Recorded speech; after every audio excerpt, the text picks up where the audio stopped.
Awesome. So it's Dr. Natalie Horan here, and we're checking in once again, doing these awesome Ignite Health Wellness Lives that we're doing so that way we can share with our listeners, people in the community here around Northwest Arkansas, and other people outside of Northwest Arkansas. Our goal is to really bring in more of an awareness of the different types of natural, holistic types of healers and practitioners and coaches that we have, whether it's in health, wellness, or fitness, or even in spirituality, and really wanted to bring that together just to wake people up and know that they have other options out there than mainstream medicine, and that these can be really great ways to be able to really uplift, change your life in many transformational ways.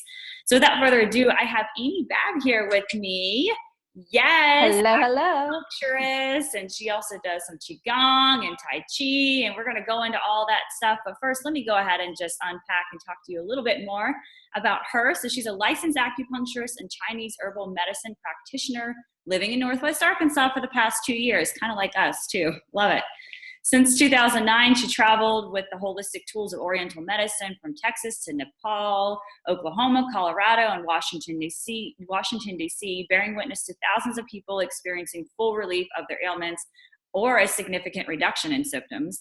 She's seen numerous people use the medicine to live happily without the need for stronger interventions like pharmaceuticals and surgery, which I love. That is totally like holistic natural health. We're all about it. And she successfully worked with people on a variety of health issues ranging from post-stroke recovery to chronic urinary tract infections, fertility, irregular menstruation issues, weakened or hyperimmune function, depression, anxiety, insomnia, chronic fatigue, digestive issues, post-radiation recovery, and all types of physical pain. And amen, sister, because my gosh, we know there are so many people suffering needlessly, and we realize that there are so many other ways to help. But without going on a little bit further, we know that you have a passion for helping people discover the root cause, hence new roots or roots renewal. I say your name wrong, but we'll have you say it again. The root cause of a condition to promote healing and optimal wellness in mind, body, emotions, and spirit. And she provides a calm, meditative space for people to discover what their system needs. And she believes that deep healing comes with joy and love. So, yeah. Amy, I'm so happy to have you here. I still remember, and I'm just going to let our listeners and our viewers know that I remember when we first met, and it was 2 years ago, wasn't it? Yep. Crazy how time flies, right? 2 years ago, and I remember thinking, oh my gosh, I'm so excited to meet an acupuncturist, because something that I've always wanted to know more about and everything, and I haven't personally done anything yet, and it's just because I've been so busy doing my world around here.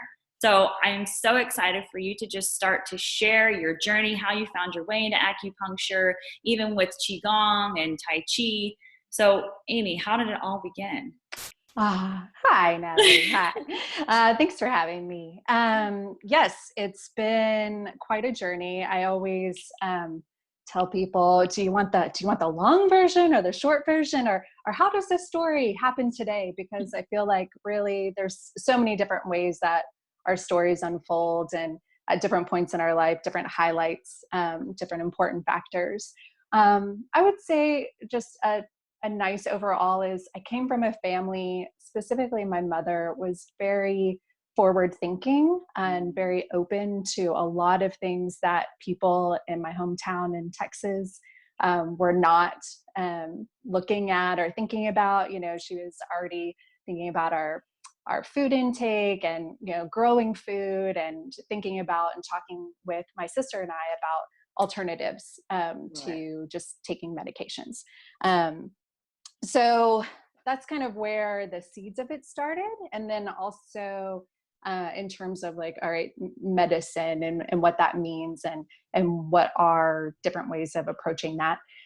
And then my movement background, which I really feel like plays such an important role in the medicine. It's just there are different branches of Chinese medicine. And so acupuncture is one of them, Chinese herbs is one of them, feng shui is one of them, and then movement. So there are all these different types, branches of Chinese medicine, and most people just know about acupuncture, might know about Chinese herbal medicine.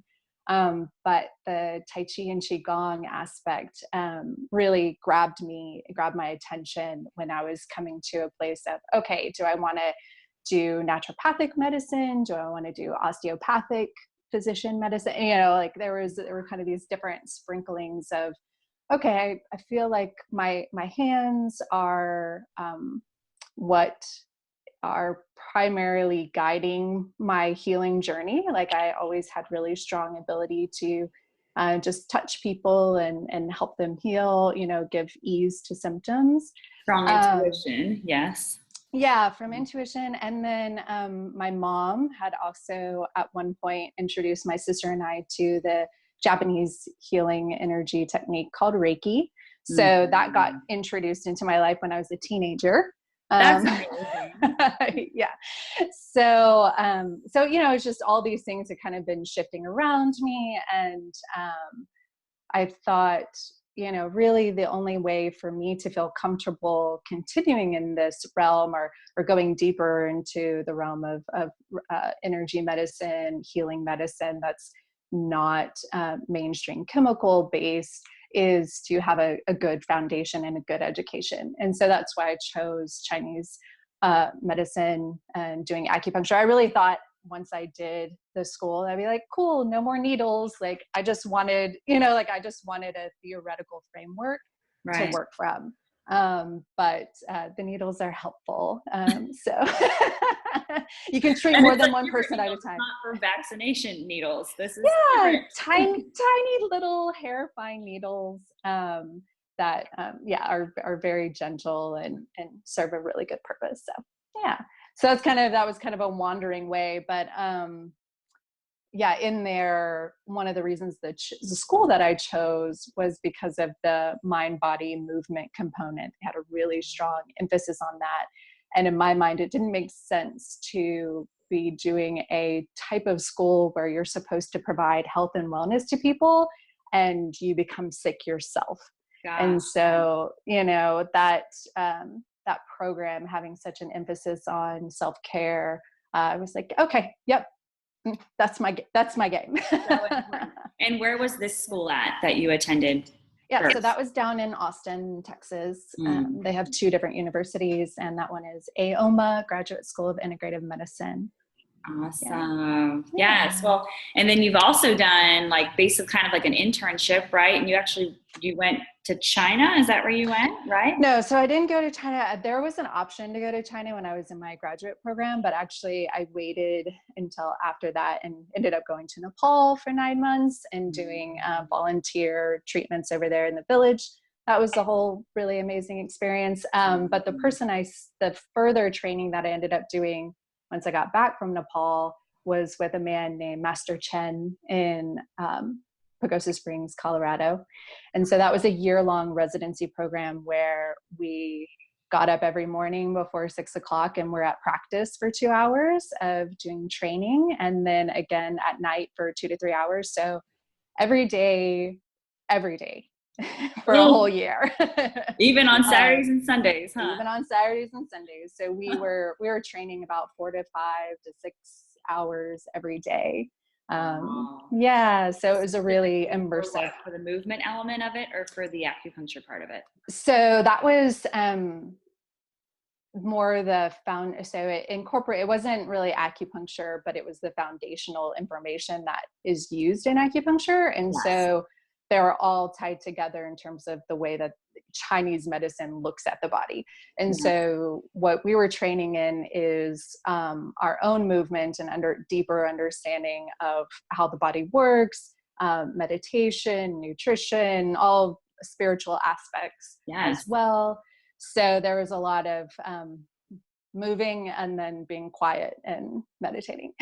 Oh, wow. So it's almost like I've had friends that have attended like the no speaking, like meditation retreats or Yeah. silent retreats and stuff. The Vipassana retreats. Yeah. Yeah. And in Pagosa, or what you're talking about in Colorado, I've heard there's several of those that happen in that area out there. And plus there's a lot of fun, energetic related things that happen in that area there. Yeah, there are. And I just realized I was in Pagosa. It was Estes Park, Colorado. I've been in so many places in Colorado. So that was Estes Park, Colorado. Pagosa Springs, I lived in back in 2005, 2006, and that was at a different thing. But anyways, Well, yeah, but regardless, I mean, all through Colorado, yeah, it has a lot of great alternatives and a lot of ancient medicine that is still viable today and accessible today. Yeah. And you're bringing it back here to Northwest Arkansas, Yeah. which is Yeah. awesome. So how are you going about things right now? So say somebody comes to you and they're like, I am just open to, like, what do you do? Do you do any diagnostic type things? Start to give us an idea of what do you do when you have a client in front of you? Sure. Yeah. So people, when they schedule an appointment, they get sent paperwork online that they fill out, just like kind of a standard protocol of all the different symptoms and any past surgeries, medications, what are the top kind of concerns that you're wanting to come in for. And it's extensive because everything that people are experiencing, whether like, well, why do they want to know like what's going on with my menstrual cycle when like I'm having migraines or back pain or, anything like that. So Chinese medicine sees the whole body as kind of a landscape. And so whenever you're seeing something dammed up over here, it's like, is it actually because something else is happening on this part of the body that's causing this problem? And so more symptoms that we see starts to paint a picture of like, okay, what organs are being affected, what kind of tissues being affected. So that just gives us a first kind of snapshot of what might be going on. But then when people come in, of course, I have more questions for them. We go over the things that their top concerns, what's going on. We do what's called pulse and tongue diagnosis. Ooh, so let's talk more about that. So both sides of the arms have a pulse. So it's basically like the first like internal X-ray that was developed. And you can listen to different positions on the pulse for weaknesses or strengths. So in general, like if I'm putting my hands on someone's pulse, I can say, okay, well, it feels like the energy in the kidneys are kind of low, and maybe we didn't talk about it, but maybe they're having urinary frequency at night that they forgot to tell me about, or maybe their knees are a little weak and they didn't really mention that because it wasn't something that was a problem for them per se, but yes, they tend to have that issue. So there are these different patterns that all come together. We can feel that in the pulse, and then we can also see it in the tongue. So it's like the tongue is like a little micro map of what's happening with the fluids on the inside. So say someone comes who's postmenopausal and didn't mention that they're having hot flashes. I could look at their tongue. It might be kind of dry and cracked a little bit and a little bit red. So that would lead me to assume like maybe they've got some internal like false heat is what we would call it, because the fluid's dry, the skin's starting to crack a little bit because there's not enough moisture happening in the system anymore, which we know happens, of course, postmenopausal for most people. Not everyone, and it can be rectified. But yes, that's a big thing. It can be dealt with naturally, and you don't have to have parts of you taken out unnecessarily. Yeah. So those are different ways that kind of the pulse and the tongue might come into play whenever we're doing our diagnostic routine. So basically the pulse and the tongue help us because there's many different ways that a problem can present. And so even though certain symptoms might look the same, when we look at the tongue, we look at the pulse, it gives us a little bit more insight into what is happening in that person's system specifically. So there's never a just one size fits all approach. Right. Yeah. Oh, wow. So that in of itself, I mean, obviously, and it's like the same concept that we see within the type of chiropractic that we do, they come in for what they think this will serve for, right? And along the way, it's a gentle approach of saying, just like you said, you're feeling this, but there's actually a cause elsewhere that's leading to all these other things. So as you're going into, obviously starting off with paperwork like we all have to, so we can gather information of what the client's looking for. And then what does the day start to look like once you start to figure out where they're at? What does it start to look like? Start painting that picture there. Yeah. So once we've kind of gone through as much intake as I feel like, okay, I've got, a good chunk of what's happening, like time to get started. Because typically I could talk to somebody for an hour or 2 hours. Totally. Totally. So, you just kind of have to be like, all right, we got it. We usually are spending more time with them than their physicians ever are. And so, we're really starting to sink in and understand and kind of see their particular landscape. So then we go into the treatment space, and it's like my space, at least. Everyone has a different kind of style, but mine's very nice and soft and relaxing and magical. And I want everyone to just like soften. So I really feel like the lights turn down, soft music, warmth. If it's cold outside, it's just like trying to get that perfect room temperature so that your body can really just, everything in the central nervous system goes, oh, we're safe here. It's okay here. We can, relax here. Get that parasympathetic flow going. Yes, exactly. So really helping, trying to serve the body and the mind and the spirit on all levels. So you get, if anyone needs to take any pieces of clothing off, then I tell them what they need to do, and I step out of the room.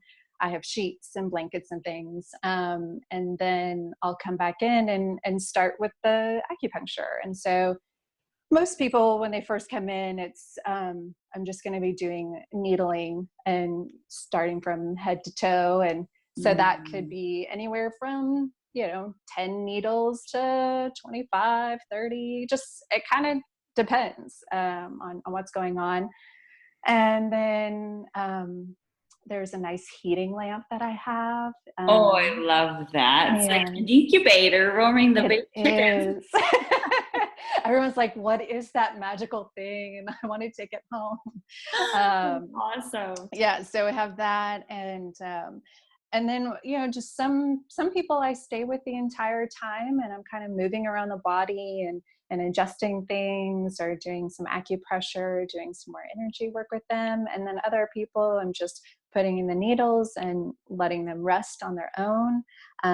Of course, with somebody that's their first time, I'm always going to be coming in and checking in, seeing how they're doing, letting them know how they can, I'm just right next door. They can just say my name if they need anything.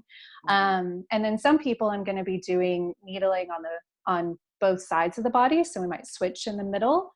Some people I might be doing what's called cupping on them. And so I might be coming back in and doing cupping. And so cupping is whenever you've got suction cups. Typically I do cupping on the back, sometimes on the legs, not in a lot of other places. Right now I do have like a whole facial protocol. With that's cupping? So sassy. But oh, like, man. it's pretty Did amazing. you get like leftover rings on your face on the? No, it's nice.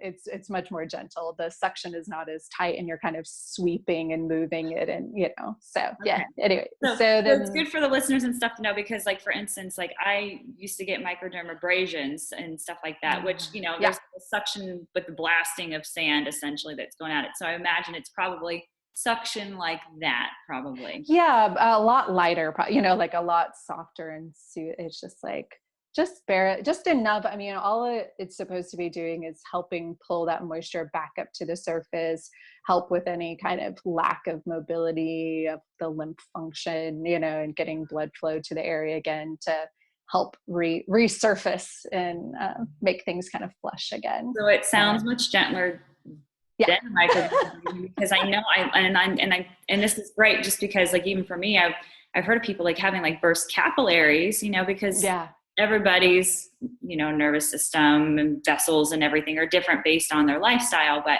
it sounds like a much nicer way to really encourage blood flow there, which is going to help with your complexion as well. Exactly. Yeah. So what's the purpose? So with cupping, let me dive into that a little bit. So with cupping, because I know they use it in like the sports world all the time. And then there's some like physical therapists, even some chiropractors that will use it. We don't do that personally, but what is your intention? It sounds like your intention is probably a bit different whenever you're using cupping versus how like sports medicine would use it.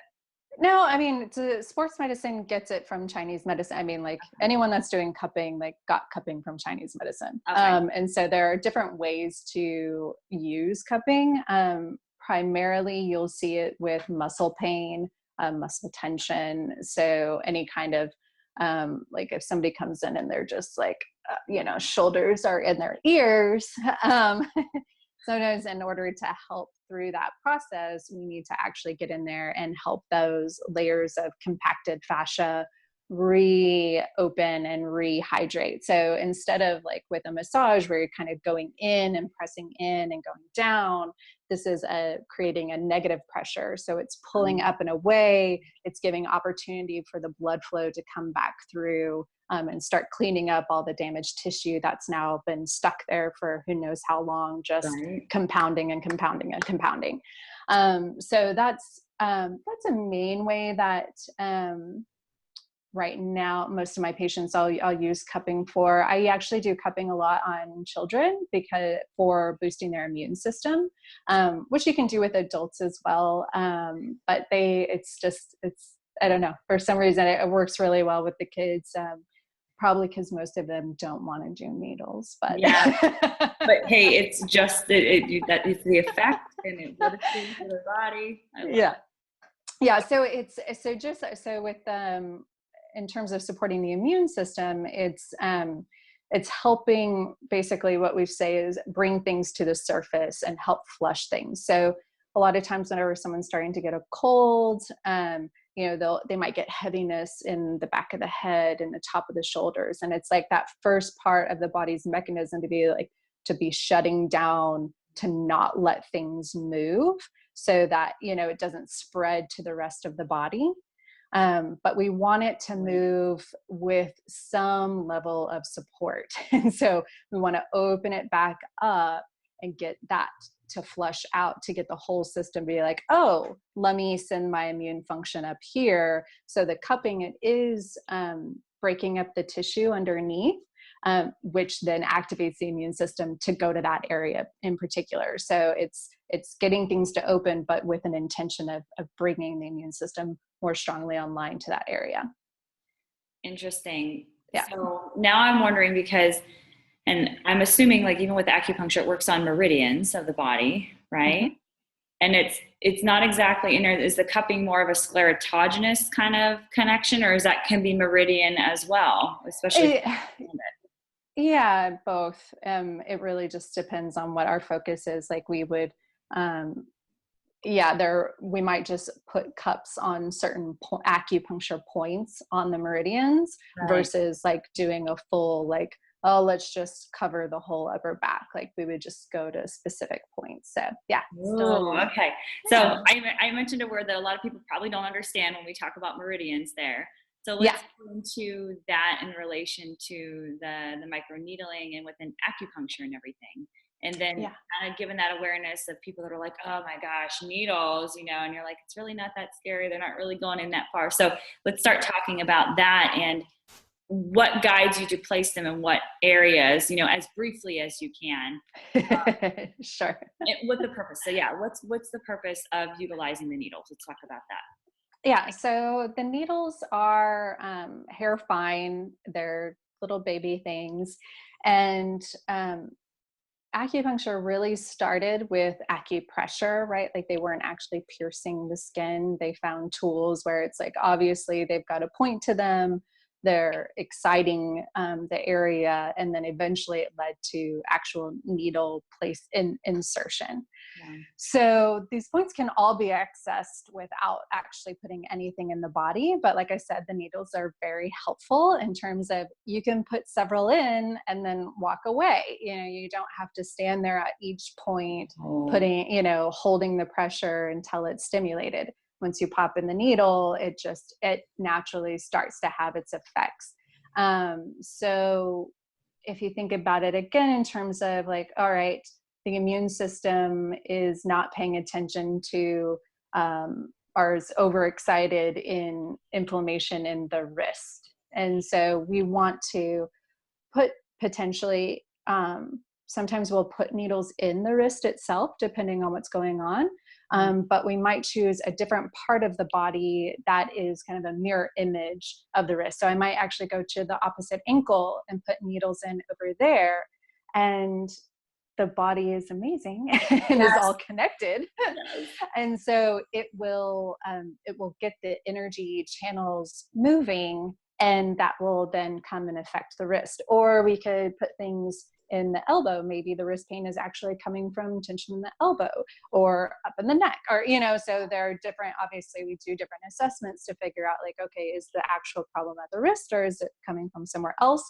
But then I tend to find that giving some kind of acknowledgement, some kind of, if I'm not actually putting needles in the wrist that's hurt, I might still go and hold the wrist or do something to kind of acknowledge to the body, like, we see that you're feeling the pain here. We know that the pain is here, and so just kind of helping everything soften and relax around that area in order, again, for the blood flow to work efficiently in that area. So the meridians are a way of mapping out the body, and over 2,000 years of experience, Chinese medicine has been able to say, okay, these particular lines have different effects on the body. So we know now with our lymph system, with our fascia system, the way muscles are all connected, it's I'm just going to pause real quick. So people that don't know what fascia is is like the saran wrap that, as I like to describe it, that surrounds everything, encases and protects and holds things into place. It could be from the organ systems around muscle fibers, around the muscle bundles there. So to give people that visual there. Yeah. And I like to think of it too, like if you took everything out of the body except the fascia, it would still look like you had a full human being. Which is incredible because it has its own nervous system network. Yeah. So that's really where modern science is starting to think that acupuncture is really playing a role, is on the fascia network. So it's still up for discussion in Western medicine of how acupuncture is actually working. So the medical model that Chinese medicine uses are these meridian lines, because over centuries of time, they found, okay, this seems to be connected to this and this to this and this to this. And so you have channels that run from the outside of the pinky toe all the way up the back around to the top of the eye. And so you can do things like help with insomnia, treat certain types of insomnia by putting needles into the feet, because it helps with the eyes opening or closing. So that's just one example. Well, yeah, because I've seen it in different areas where like the whole bottom of the foot can link to different areas of the body, or like the ear lobe can link to different areas of the body, or like, and especially the tragus. Like I know there's always awesome like devices, especially in the holistic world, where like you can activate different areas of the tragus to go to the liver and what have you. Exactly. Yeah. So those, so the bottom of the foot, the bottom of the hand, the ear, those are considered microsystems. And so you can see like you could say, okay, well, here's the bottom of the body, or here is the bottom of the organ systems in the abdomen. And so you can go to different places to have a similar effect without actually having to go to that area. So yeah, like anyways, I forget the name, but so yeah, there are different ways to approach it. And so there are lots of different styles of acupuncture as well. So some people who have seen an acupuncturist before come to me and they're like, oh, you're like this other person that gave me acupuncture. Or they're like, oh, wow, you do it completely different than, the last time I experienced it. And so there's a lot of leeway within the system. There are different traditions, different lineages of practice. So yeah. And it's whatever's best for you as the practitioner and as the specialist too, because whenever your energy is flowing, that helps with the flow, especially when we go and talk about Reiki energy. And, Reiki's that life force energy that each and every one of us has. And, as we're really pretty much kind of like the channels to help channel that energy into another person to open up, release, relieve at the same time, right? Yeah. So do you utilize Reiki practices kind of simultaneously while you're doing that then? Yeah, so I don't talk much about Reiki anymore, because in my medical training, I furthered that development with what's called medical Qigong.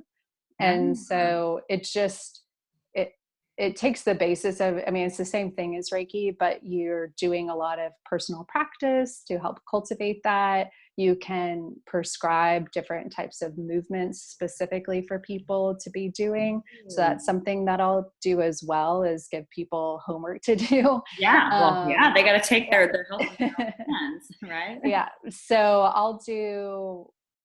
I'll be doing things while I'm in the treatment.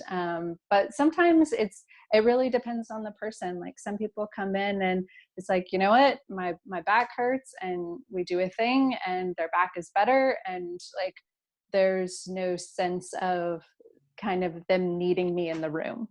Right. And then other people, you can tell that there's a lot more emotional things going on that are leading to these issues. And so sticking around and kind of working with that energy more helps significantly in relieving their physical pain.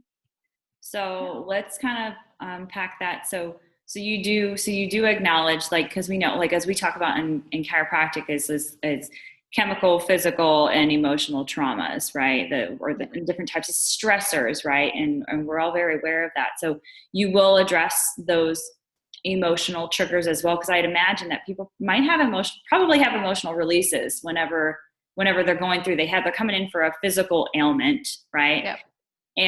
And doing so, it's linked with an emotion, and they might have those emotional releases. So you prepare people for, hey, if you feel like you just want to sob for no reason, don't judge yourself, let it go, kind of concept. Yeah. Yes, there's a lot of there's a lot of emotional releases that happen with acupuncture, and usually I can tell when something like that's going to happen. So just from experience, so and intuition, and so I'll be around, I'll be close, I'll be helping them work through that.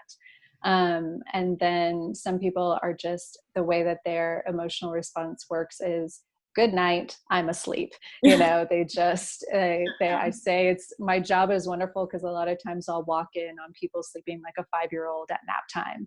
And it is the most precious thing. I love it. It's like, oh, you just let go, it just really released.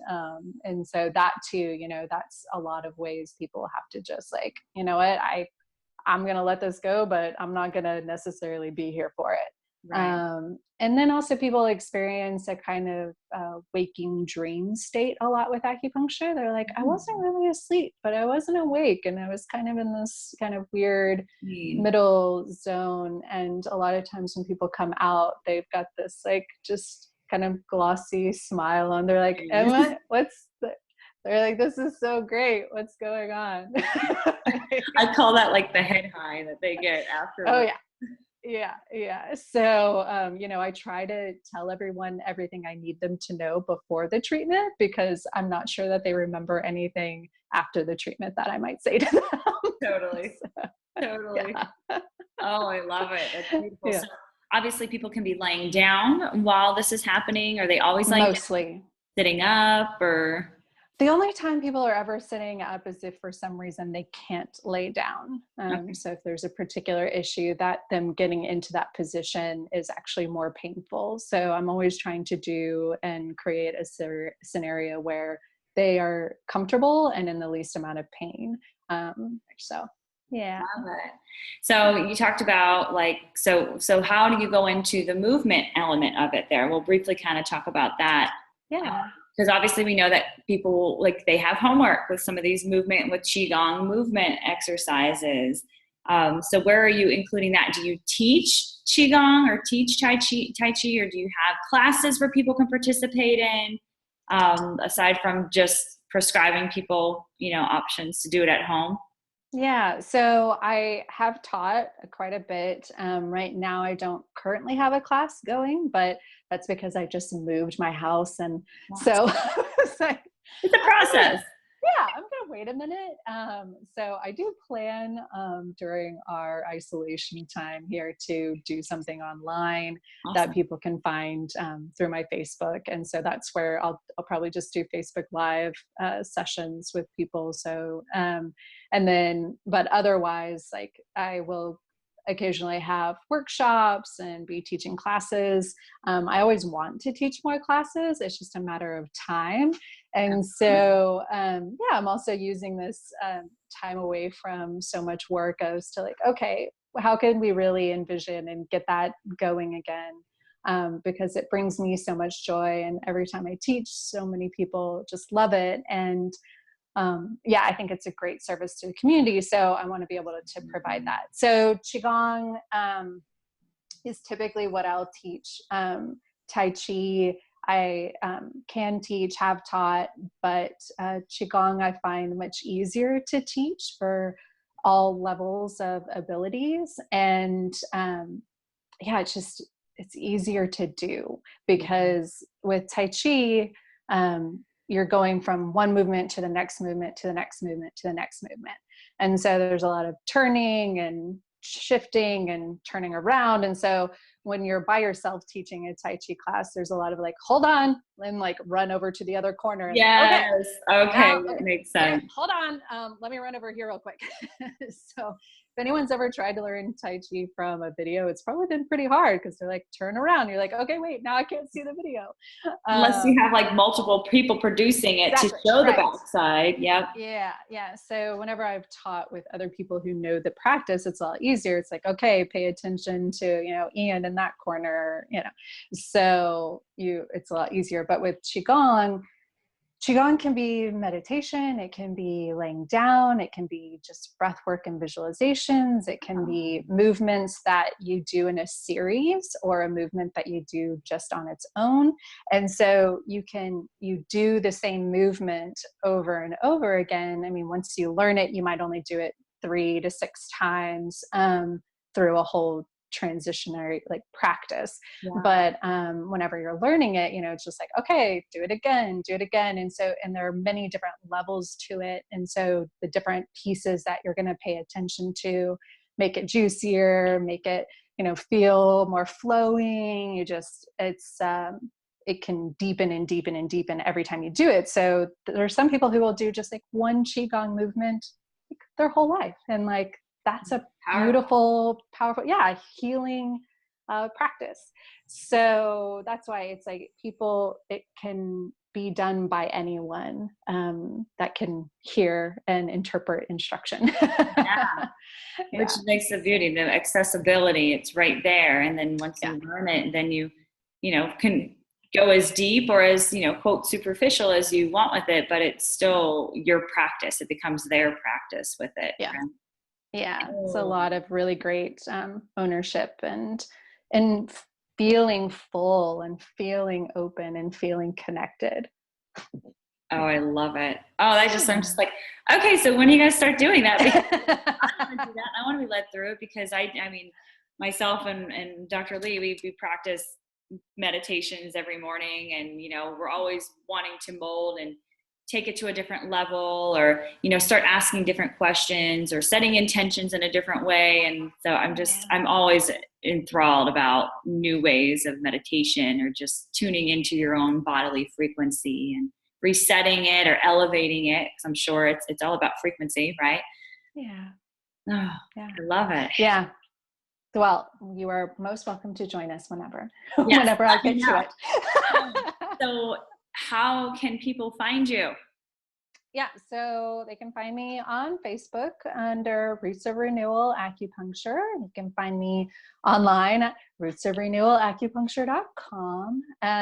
You can email me, amyebab@gmail, and they can call me. You can put all this in the notes. Okay, I'll put it all in the notes and everything too. I just always like to ask like where you prefer people to reach out to you, and for various elements, because there's so much that you have to offer to people, and just, wherever they want to be met, and wherever, I just want that to be as easy. And are you on Facebook? So Facebook obviously, but are you on Instagram as well? Technically, but not so much. It's interesting. Like I like digital media, but I'm not really engaged with it. I mean, most of the people that I work with are, it's word of mouth. And so I have a pretty low profile online. Just because but a very high profile elsewhere. That's right. I love Yeah, it. it's like I don't necessarily always want to encourage people to get on their phone and be on a website, but it can also be really helpful to utilize. So yeah, people can set up appointments through my website, so everything can be booked online. Right now, I have some different offerings that aren't up there yet, but I'll get there. Yeah, I'll put them up. I'll let people know. we'll definitely share that over there. What would be something that you would like to share with the audience, with the listeners, with the viewers? What would be something like you'd like to just kind of spread as your like mantra or like a overall mission or something that you may have? Sure. I guess, especially during this time, um, I know that for a lot of people that I'm in connection with and close to and that are experiencing things, is it's a really hard time mentally and emotionally. And so we can try to be doing things that are normal, but it's different right now. It's very different. And so even now, just as in my practice on a regular basis, like going back to your heart, going back to feeling your feet on the ground, feeling that connection within yourself to the greater universe. Like that's the best healing and the best thing anyone can do at any time. So that's what I hope to impart to folks that come and see me, is helping people find that place again and know their strength in that place, Yes. so that they're going there on their own. They don't have to keep coming to see me to find it. Oh my gosh, that is Yeah. so Yeah. beautiful. Okay. So beautifully said. Oh my gosh. And we didn't even get into like Chinese herbal Oh tinctures, yeah. medicines, or any of that. And I mean, that could be a whole nother conversation. And I am totally open and would love to do that. Yeah. And I'm sure the Okay. future. But just to talk about, like from all the the Chinese movements, Qigong, Tai Chi, and then obviously within acupuncture, and then obviously other areas of being able to find that meditative space and grounding. And you're just a wealth of knowledge, and absolutely been a pleasure to be able to have this conversation with you. And I'm just so Really excited for enjoyed it. others to hear it, like even within our different spheres of relevance and everything like that. So yes, thank you so much, Amy, for your time. Thank you. Thank you for having me so Yes, you're much. so welcome. Yes, and then till next time. I'm just like, okay, I gotta get myself signed up, and I want to figure out stuff as well, because I want to experience it and then be able to share that with others as well. So yes, Definitely. well, let's do this again next time. Thank you again. So for all Okay. the listeners and our podcast and our viewers, again, this is Amy Babb. You can find her, like we said, online. Obviously, don't stick your head in the phone too long, because we want to connect with the outside world and realize that fear and emotions are definitely can hinder the body from expressing full life and health potential and everything.